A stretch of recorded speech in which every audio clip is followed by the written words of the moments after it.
Friends, welcome you all in this video. This is about your results.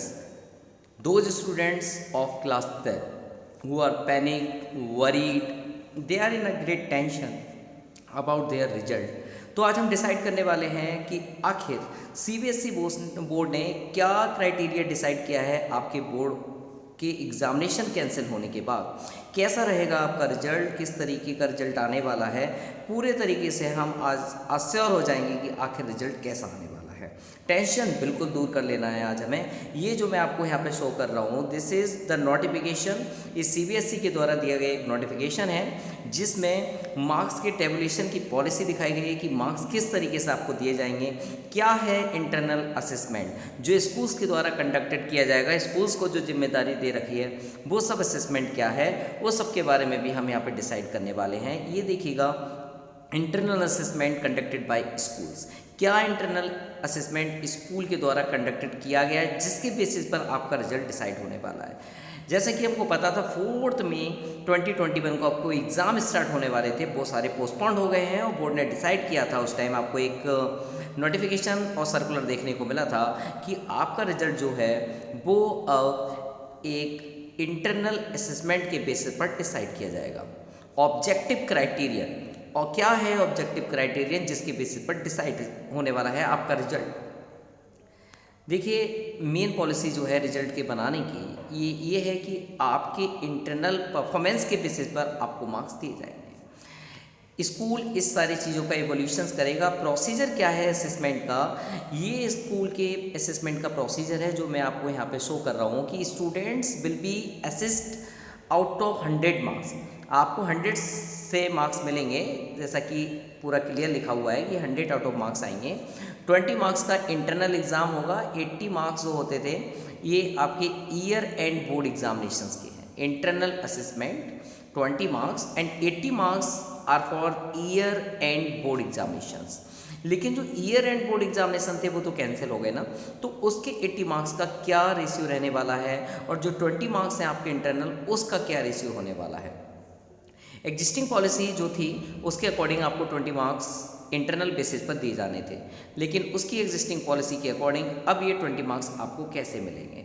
देखिए, first constitution of result committee, इसकी result committee के लिए constitution बनाया गया है जिसमें your school head means your principals के अलावा there would be 7 teachers for finalising the results. Result को फाइनल करने के लिए 7 टीचर्स भी होंगे जिसमें आपके 5 सब्जेक्ट टीचर्स भी होंगे, ठीक है, math, social science and 2 languages, Hindi and English and science. इस तरीके से 5 टीचर्स हो गए एंड 2 टीचर्स आपके किसी नेबरिंग स्कूल से होंगे जिनको कोऑप्टेड किया जाएगा। ये पूरी एक रिजल्ट कमेटी है जो आपके रिजल्ट्स को डिसाइड करने वाली है कि आपका रिजल्ट्स कैसा रहेगा या रिजल्ट जो बनाया जा रहा है वो बिल्कुल ठीक है, एक्यूरेट है, अप टू द मार्क है या नहीं है। इन सारी चीज़ों को डिसाइड करने के लिए ये एक कॉन्स्टिट्यूशन ऑफ रिजल्ट कमेटी, एक रिजल्ट कमेटी बनाई जा रही है जिसमें प्रिंसिपल, आपके 5 टीचर्स 5 सब्जेक्ट्स के, बिसाइड जो 2 टीचर्स की बात की जा रही है वो नेबरिंग स्कूल से होंगे, वो कोऑप्टेड होंगे। उनको बोर्ड जो है वो अपने साइड से कुछ ना कुछ एंटरटेन करेगा। जैसे कि इसमें लिखा है उनको ऑनरेरियम मिलेगा 2500 का, that is a different task. लेकिन बिसाइड दिस आपके मार्क्स का जो एवोल्यूशंस होने वाला है वो क्या है, उसमें मेनली आप देखेंगे कि रीजनल ऑफिस देहरादून जो है इस साइड का, और जो सीबीएसई देहरादून के अलावा जितने भी रीजनल ऑफिसेज हैं सबका क्राइटेरिया क्या है, कैसे आपको बोर्ड के एग्जामिनेशंस का क्राइटेरिया देखने को मिलेगा। ये इस तरीके से आपके 80 मार्क्स का एवोल्यूशंस होने वाला है। इस जरा टेबल को देख लीजिएगा। ये टेबल डिसाइड करने वाली है कि किस तरीके से 80 मार्क्स आपको डिस्ट्रीब्यूट किए जाएंगे। 80 मार्क्स का डिस्ट्रीब्यूशन का जो बेसिस है वो ये रहेगा कि 10 marks, 30 marks and 40 marks. 10 marks में आपके पीरियडिक टेस्ट जो आपकी क्लास में आपके टेस्ट हुए हों, whether they are online offline, इससे कोई फ़र्क नहीं है। आपके ऑनलाइन और ऑफलाइन जो भी टेस्ट हुए हैं उसका 10 मार्क्स का रेशियो निकाला जाएगा और हाफ ईयरली मार्क्स जो हैं उनका 30 मार्क्स का है। एंड प्री बोर्ड एग्जामिनेशन जो आपके स्कूल में कराए गए हैं वो उसका रेशियो 40 मार्क्स का है। इन सारे एग्ज़ाम्स को जोड़कर 40 + 30 + 10 ये 80 मार्क्स होने वाले हैं और इस 80 में से आपको कितने मार्क्स मिलने वाले हैं, और दूसरा 20 मार्क्स जिसका इंटरनल असेसमेंट होता है उसको इंक्लूड कर लें तो 80 + 20 = 100। मीन्स इस तरीके से आपका 100 मार्क्स का टोटल प्रोसीजर होगा कि इस तरीके से आपको 100 मार्क्स मिलने हैं। ठीक है, जिसमें पीरियडिक हो गया आपका 10 मार्क्स, प्लस हाफ ईयरली हो गया आपका 30 मार्क्स, प्लस प्री बोर्ड हो गया आपका 40 मार्क्स, प्लस 20 मार्क्स जो इंटरनल असेसमेंट के हैं वो = 100। इस तरीके से आपको मार्क्स मिल रहा है। मैं सारा कुछ डिसाइड करके आपको बताऊंगा आप किस तरीके के स्टूडेंट हैं, आपको कितने मार्क्स मिल सकते हैं, सारा कुछ आज हम यहाँ पे जज करने वाले हैं। हमें क्राइटेरिया पता चल गया कि मार्क्स का क्राइटेरिया क्या है। आप में से काफ़ी सारे स्टूडेंट्स होंगे जिनके हाफ ईयरली में मार्क्स कम आए होंगे, टेस्ट में मार्क्स कम आए होंगे, प्री बोर्ड में मार्क्स कम आए होंगे, और आपने ये भी एक्सपेक्ट किया होगा कि बोर्ड में हम इससे ज़्यादा मार्क्स लेकर आएंगे। तो ऐसी स्थिति में एक डाउट वाली बात होगी, क्या ये मार्क्स आपकी प्री बोर्ड में जितने आए हैं उसी बेसिस पर उतने ही मार्क्स मिलने वाले हैं? ये एक बहुत ही बड़ी दुविधा की बात है। इस बारे में भी आज हम डिसाइड करने वाले हैं। लेकिन बहरहाल जो भी मार्क्स का क्राइटेरिया है, अगर आपके स्कूल में ये मार्क्स एक से ज़्यादा टेस्ट अगर लिए गए हैं तो उसका एक रेशियो निकालकर इस तरीके से डिसाइड किया जाएगा। सपोज पीरियडिक टेस्ट 3 हो चुके हैं आपके स्कूल में और 2 हो चुके हैं या 4 हो चुके हैं, तो वहाँ पर जो बच्चे का मैक्सिमम स्कोर है उसको पॉइंट आउट किया जाएगा। Maximum means one of the best, जितने भी एग्ज़ाम कराए गए हैं उसका बेस्ट जोड़ा जाएगा। ऐसे ही हाफ ईयरली में भी यही होना है। अगर मिड टर्म एग्जामिनेशन 2 बार करा चुका है स्कूल, वरना तो 1 टाइम ही होता है मिड टर्म। प्री बोर्ड अगर एक से ज़्यादा करा रखा है आपके स्कूल ने, 2 प्री बोर्ड 3 प्री बोर्ड्स, काफ़ी सारे स्कूलों में 1 होता है, कहीं 2 प्री बोर्ड, कहीं 3 तक प्री बोर्ड कराते हैं मैक्सिमम, तो उसका वो मार्क्स मिलने वाले हैं आपको जो highest marks, one of the best marks होंगे। पहली चीज़ तो आप ये श्योर कर लिए, one of the best marks आपको मिलने वाले हैं। सेकेंड थिंग, इस सारी चीज़ का जो क्राइटेरिया है, जैसे किसी स्कूल ने कोई कराया ही नहीं है एग्जामिनेशन, ये सारी चीज़ें, तो उसके लिए एक अलग रेशियो है। बाय द वे उसको हम दूसरे वीडियो में कवर करेंगे कि किस तरीके से उस व्यक्ति को मार्क्स मिलेगा। जैसे कोई बच्चा है, उसने कोई एग्ज़ाम ही नहीं दिया है, या कोई स्कूल है जिसने कोई एग्ज़ाम ही नहीं कराया है, तो उसके लिए एक डिफरेंट क्राइटेरिया बोर्ड ने डिसाइड किया है। लेकिन एक ऑर्डिनरी क्राइटेरिया सारे स्कूल्स के लिए यही है। ये बिसाइड दिस यहाँ पे काफ़ी सारी चीज़ें, सेफ कीपिंग ऑफ रिकॉर्ड्स। क्या किसी बच्चे के साथ कोई भी स्कूल गड़बड़ कर सकता है? शायद नहीं, क्योंकि स्कूल ने यहाँ पर रिकॉर्ड को मेंटेन करने के लिए भी बोला है कि जो प्रिंसिपल होगा, safe custody of the principal, सारे रिकॉर्ड्स को मेंटेन करना भी बहुत ज़रूरी है। क्योंकि स्कूल कभी भी इसकी इंक्वायरी एक स्क्रूटनी के माध्यम से या किसी अदर वे से कर सकता है। ये सारी चीज़ें हैं। Verification of records by CBSE इस रिकॉर्ड का वेरिफिकेशन भी करने वाला है। जैसे कि यहाँ पे हम देखें कि जो प्रोसेस होगी मार्क्स के अलोकेट करने की, आप जो अपलोड करेगा स्कूल, ठीक है, वो उसके करेक्टनेस को लेकर इंश्योरेंस करेगा कि ये सब कुछ ठीक है या नहीं। तो जो चेकिंग की जाएगी, स्कूल के मार्क्स जो अपलोड किए जाएंगे वो उसको सीबीएसई करेगा, और सारे schools identified basis on the data analysis, उसके द्वारा जो डेटा दिया जाएगा एनालिसिस के बेसिस पर ये सारा चेक किया जाएगा उनके रिकॉर्ड्स के द्वारा। ये रीजनल ऑफिस का काम है, वो इन सारी चीज़ों को करेगा। इसके लिए सीबीएसई ने अपने एक्सपर्ट्स डेप्यूटेड कर दिए हैं सारे स्कूल की मॉनिटरिंग करने के लिए कि जो रिजल्ट है, जो डेटा आ रहा है वो एक्यूरेट है, इसमें कोई कमी है, कहीं एक्यूरेसी है या नहीं, ये सारी चीज़ें। Second thing, non compliance action का मतलब क्या है? Action against non compliance. अगर कोई भी school in case school deliberately जानबूझकर कुछ ऐसा काम कर रहा है जो कंसिस्टेंस विद फेयर नहीं है, अनवाइज कोई काम कर रहा है, ठीक है, तो वहाँ ऐसी स्थिति में स्कूल की एक जो एफिलिएशन होता है वो एंड हो सकता है, ठीक है, उसको डिसएफिलेटिंग घोषित किया जा सकता है। फाइनेंशियल पेनल्टी पड़ सकती है स्कूल के ऊपर अगर स्कूल कुछ काम गलत करता है, ठीक है, या कोई भी स्टूडेंट इस बात की कंप्लेन करता है सीबीएसई में, कोई पेरेंट्स कंप्लेन करता है, अगर उसकी जांच के बाद ये डिसाइड होता है कि स्कूल ने अनफेयर अनवाइज तरीके से काम किया है, तो ऐसी स्थिति में school will be penalise. School को इस तरीके की सफरिंग्स देखनी पड़ेगी, डिसएफिलेटिंग हो सकता है, पेनाल्टी पड़ सकती है स्कूल के ऊपर, और ऐसा भी हो सकता है कि स्कूल्स का जो रिजल्ट जो दिया गया है उसको अनडिक्लेयर्ड घोषित कर दिया जाए और उसके बाद बोर्ड अपने हिसाब से पॉलिसी बनाकर रिजल्ट को डिसाइड करे। ये सारी चीज़ें स्कूल्स के ऊपर एक तरीके का स्कूल कुछ अनवाइस ना करे, अनफेयर नहीं करे, इसलिए इम्पोज की गई है। डेटा एक बार अगर अपलोड हो गया किसी स्कूल के द्वारा, वो फाइनल डेटा माना जाएगा, तो स्कूल्स को इस बारे में थोड़ा सा श्योर रहना पड़ेगा। कैंडिडेट जो असेसमेंट में अपीयर नहीं हुआ है उसके लिए क्या क्राइटेरिया है, तो उसके लिए यहाँ पर एक अलग क्राइटेरिया डिसाइड किया गया है। अगर कोई भी कैंडिडेट है, अगर वह किसी भी असेसमेंट में आया नहीं आया है, लेकिन हाँ, तो उसके लिए प्रोसीजर है कि स्कूल उसके लिए ऑफलाइन या ऑनलाइन या टेलीफोनिक कॉल के माध्यम से कोई भी असेसमेंट करा सकता है, उसका रिकॉर्ड स्कूल को रखना पड़ेगा। कैंडिडेट्स विद बेंचमार्क डिसेबिलिटीज़, ये केवल डिसेबल कैंडिडेट्स के लिए है, उनके लिए प्रेजेंटेशन, प्रोजेक्ट, क्विज या टेस्ट के माध्यम से उनका एवोल्यूशन किया जाएगा। Result of more than 5 subject, 5 subject से ज़्यादा का रिजल्ट, जैसे मेनली 5 सब्जेक्ट्स जो होते हैं, इसके अलावा अगर कोई सब्जेक्ट्स है उसके रिजल्ट्स के लिए मार्क्स जो अवार्डेड किए जाएंगे वो मीन मार्क्स निकाले जाएंगे, mean marks of the best 3, जो बेस्ट 3 सब्जेक्ट्स होंगे उसका मीन मार्क्स निकाला जाएगा, ठीक है, आउट ऑफ मैक्सिमम। उसके बेसिस पर आपको मोर देन 5 सब्जेक्ट का रिजल्ट मिलेगा। अगर 5 सब्जेक्ट के अलावा भी कोई सब्जेक्ट आपने एक्सेस कर रखा है तो उसके लिए मीन मार्क्स का सिस्टम है, जैसे पेंटिंग, म्यूजिक वगैरह ये सारे सब्जेक्ट्स होते हैं। इसमें बेस्ट ऑफ द 3 सब्जेक्ट्स जो होंगे वो आपको जो मार्क्स अलॉटेड किए जाएंगे उसका मीन निकाला जाएगा, ठीक है। ये एक इसका डिसाइड किया गया क्राइटेरिया है। ग्रेस का सिस्टम क्या है बोर्ड का, तो जो एक तरीके से रिजल्ट होगा वो अपलोडेड थ्योरी के बेसिस पर, इंटरनल असेसमेंट के बेसिस पर है। अगर कंप्यूटेशन ऑफ रिजल्ट्स में बोर्ड की पॉलिसी का अगर ग्रेस के मार्क्स पूछें वो अप्लाई होगा उन कैंडिडेट पर जो क्वालिफाइंग क्राइटेरिया में नहीं आते हैं, उनके लिए ग्रेस का सिस्टम होगा।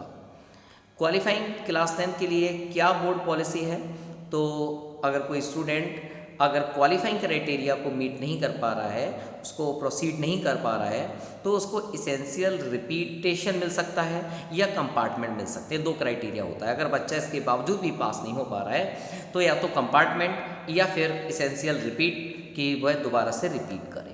कंपार्टमेंट एग्जामिनेशन का कंडक्ट क्या होता है, तो ये तो खैर रिजल्ट से आने की बात है, बाद में डिसाइड करनी चाहिए, लेकिन फिर भी इसके लिए जो result school after declaration of school result एक ऑब्जेक्टिव टाइप का कोई कंपार्टमेंट एग्जामिनेशन का क्राइटेरिया आएगा, चाहे वो ऑफलाइन हो चाहे ऑनलाइन हो, उसके बेसिस पर आपका कंपार्टमेंट क्राइटेरिया डिसाइड होगा। क्या आप क्लास 11 कंटिन्यू कर पाएंगे, सबसे बड़ा question. Yes, in case student not able to meet the qualifying criteria, अगर ऐसा स्टूडेंट जो क्वालिफाइंग क्राइटेरिया में नहीं आ रहा है तो उसको तब तक 11th कंटिन्यू कर तो सकता है, लेकिन till the declaration of result of compartment का जब तक रिजल्ट नहीं आ जाता, ठीक है, तो ऐसा बच्चा not able to meet the qualifying criteria, अगर वह पास नहीं हो पाया तो ही और she may be allowed to continue तो करेगा क्लास 11, लेकिन till the declaration of result of compartment. इसके लिए कंपार्टमेंट का रिजल्ट आना जरूरी है। अगर वह इसमें डिस्क्वालीफाइंग हो जाता है तो वह 11 कंटिन्यू नहीं कर पाएगा। ये सारी चीज़ें हैं। Policy of verification of marks, verification of marks की पॉलिसी भी मैं आपको समझा दूं। ये एक असेसमेंट है।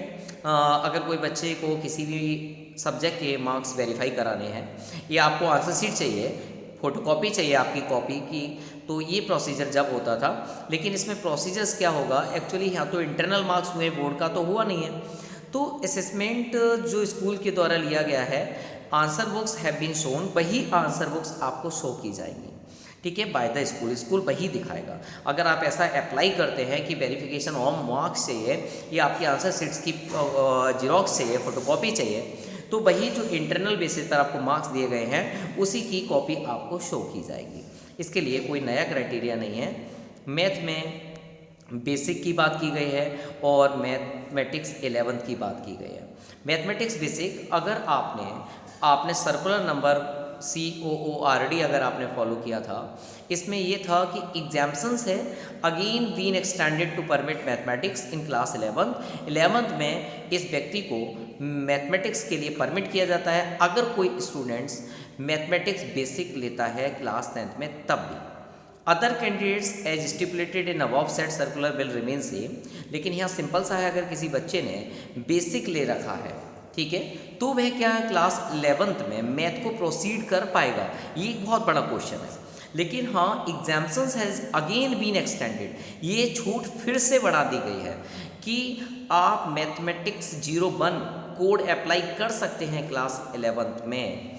मैथमेटिक्स 01 मतलब आप मैथमेटिक्स ले सकते हैं, ठीक है, मैथमेटिक्स ले सकते हैं। अगर कोई स्टूडेंट्स ऑफर करता है मैथमेटिक्स 241 इन क्लास 10, अगर उसने 241 कोड ले रखा है, ठीक है, तो वह इस बेसिक के लिए अप्लाई कर सकता है। अदर कंडीशंस पुरानी वाली सारी हैं, ये सब अलग चीज़ें हैं। सपोर्ट टू दी स्कूल्स, तो स्कूल्स के सपोर्ट करने के लिए मैंने आपको बताया था, अभी वेबिनार्स वगैरह हुई थी, उस वेबिनार्स के बेसिस पर स्कूल को पूरा प्लानिंग, पूरा किस तरीके से रिजल्ट का प्रोसीजर तैयार करना है, पूरे तरीके से कम्युनिकेशंस की हुआ था स्कूल्स के साथ में, ऑब्जर्वेशन वगैरह कैसे होगा, सारी चीज़ों का, तो ये सारी प्लानिंग्स थी। क्लास 11th में स्ट्रीम को लेकर ये एक इम्पोर्टेंट एस्पेक्ट्स आता है। तो स्टडीज़ ऑफ द बोर्ड अगर देखें तो allowed to offer any combination, कोई भी कॉम्बिनेशन सब्जेक्ट्स का लिया जा सकता है as per the scheme of studies of the board. अगर देखें तो स्टूडेंट्स को अलाउ है किसी भी कॉम्बिनेशन को ले सकता है विदाउट एनी स्ट्रीमिंग, बिना किसी स्ट्रीमिंग के। तो school should also follow the same, ऐसा स्कूल भी करेगा कि स्ट्रीमिंग्स को एक्साइट कर कर किसी भी सब्जेक्ट को लिया जा सकता है, ऑप्ट किया जा सकता है। पॉलिसी, प्राइवेट, पत्राचार, ये सब डिफरेंट चीज़ें हैं। ये देखिए पूरा एक सिस्टम था जो मैंने आपको बताया कि किस तरीके से मार्क्स आपके आने वाले हैं, किस बेसिस पर मार्क्स मिलेंगे। इसमें प्रिंसिपल्स की बहुत बड़ी जिम्मेदारी है। बिसाइड्स वो 5 टीचर जो आपको पढ़ाते थे, उनके बहुत बड़ी जिम्मेदारी है मार्क्स को अलॉट करने के लिए। बिसाइड 2 टीचर्स को केवल एक तरीके से इसलिए रखा गया है ताकि कहीं पे भी कोई भी एक अनफेयर या अनवाइज ना हो पाए, इसलिए 2 एडिशनल टीचर्स की जो बात की गई थी, जो को ऑप्टेड किए जाएंगे अदर स्कूल से, नेबरिंग स्कूल से, वो इसीलिए रखा गया है किसी के साथ अनफेयर ना हो, ठीक है। तो को ऑप्टेड टीचर्स भी 2 लिए जाएंगे। ये सारा एक क्राइटेरिया बनाया गया है बोर्ड के द्वारा किस तरीके से रिजल्ट्स बनेगा।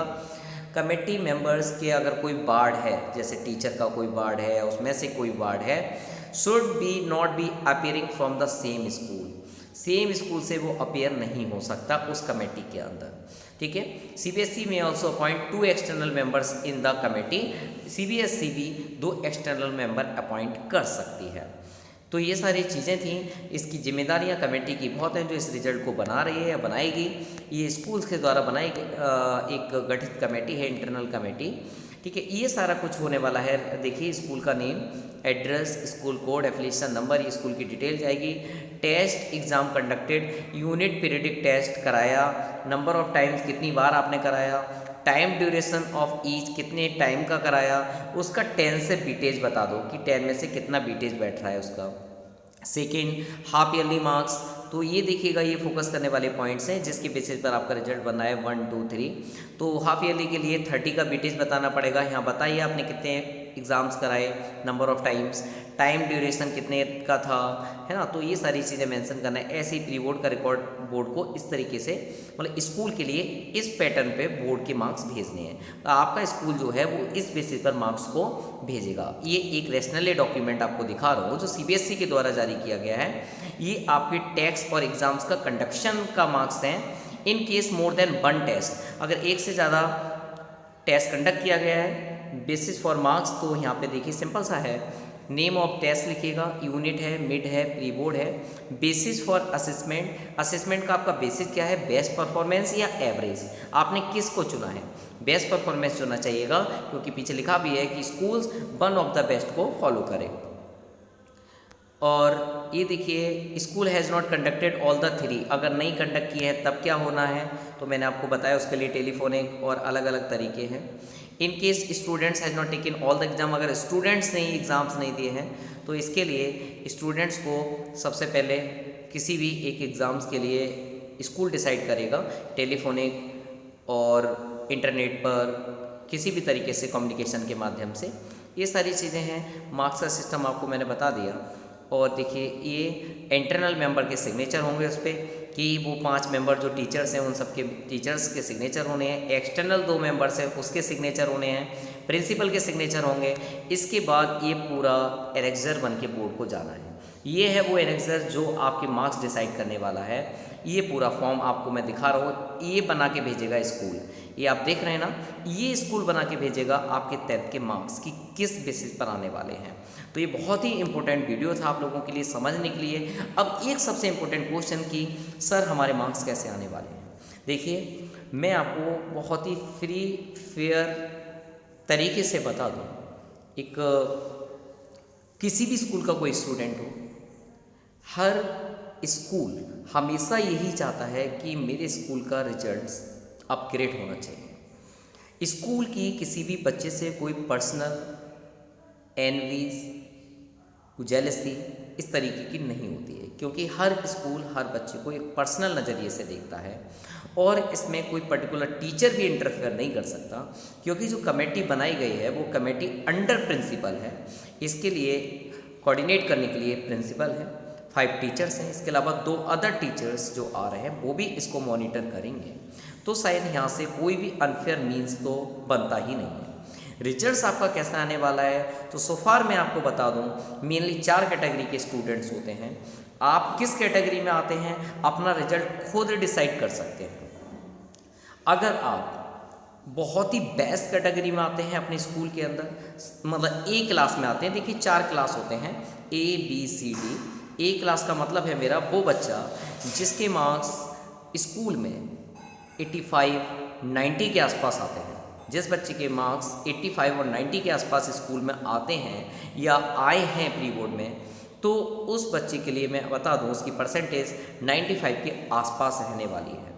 सेकेंड, वो बच्चा जिसके मार्क्स का क्राइटेरिया 60 और 70 के बीच का है, उस बच्चे की परसेंटेज 80 के आसपास रहने वाली है।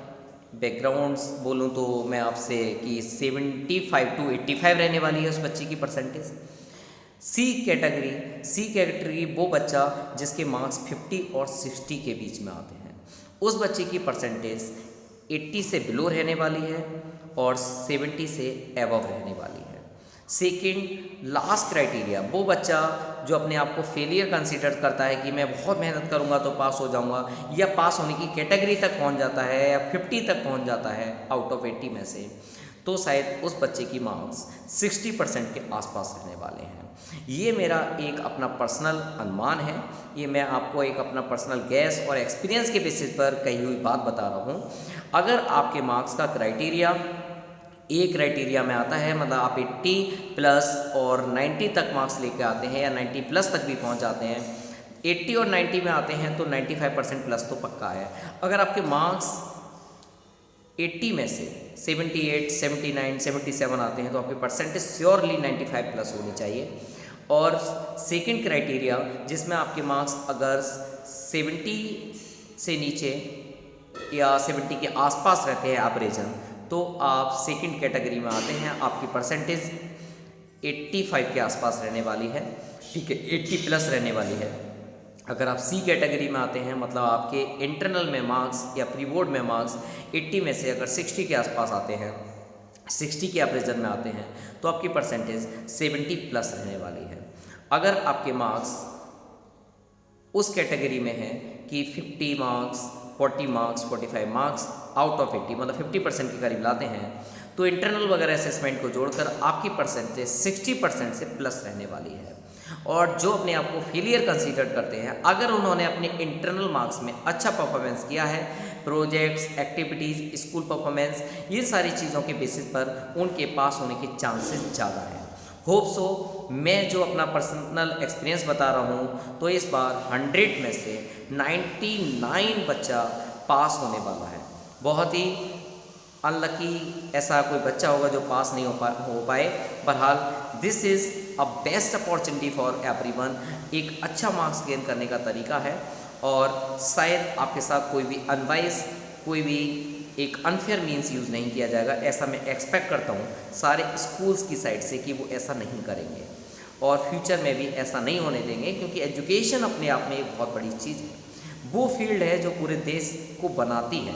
We are the nation builders, हम देश को बनाते हैं, तो देश को बनाने वाले लोग देश से गद्दारी नहीं करते। जय हिंद, मिलते हैं नेक्स्ट वीडियो में। आप आप इस वीडियो को शेयर करते रहें, सब्सक्राइब करते रहें, ताकि मैं आपके लिए इससे भी अच्छा वीडियोस आने वाले फ्यूचर में ला सकूं। ये मेरे छोटे मोटे प्रयास हैं, आने वाले टाइम में इससे भी बड़ा प्रयास करने की कोशिश करूँगा। Okay, bye bye, tata, see you, meet you in the next video.